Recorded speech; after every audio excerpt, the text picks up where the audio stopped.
Hi, my name's Sarah. I'm an academic tech facilitator as well as an English instructor at the Edmund Burke School. And the problem I'm going to talk about was with our LMS and teachers using it evenly and consistently.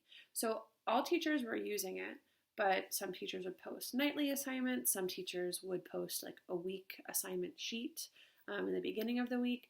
And then some teachers had open grade books and some didn't. So what we were looking at is, well, what standard practices should we require across the board so that students are getting a good experience with the LMS?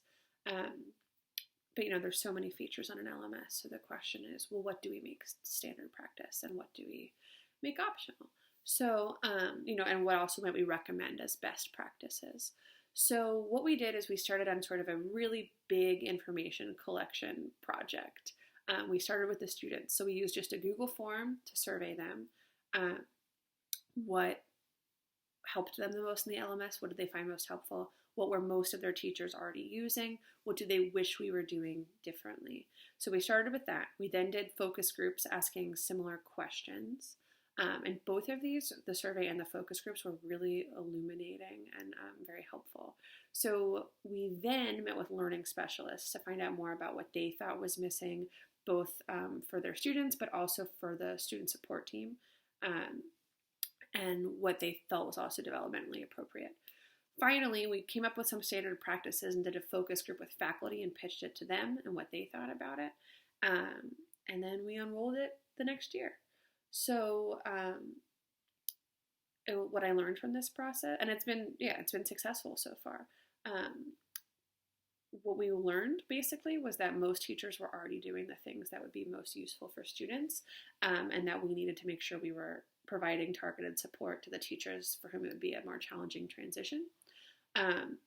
What I learned from the whole process and experience is how time-consuming this kind of information collection is, but how vitally important it is, because we found out things that had nothing to do with this project, but now has gotten us onto other ones because of feedback we got from students. It also taught me how important it is to involve community in decisions, because it makes implementation so much smoother, but also it just makes, it's part of what I think makes our school a great place to work, is the faculty and staff feel empowered and feel like they're part of important decision-making processes.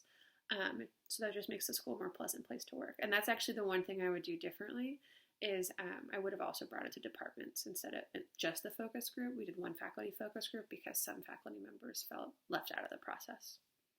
And that's all I got. Thank you.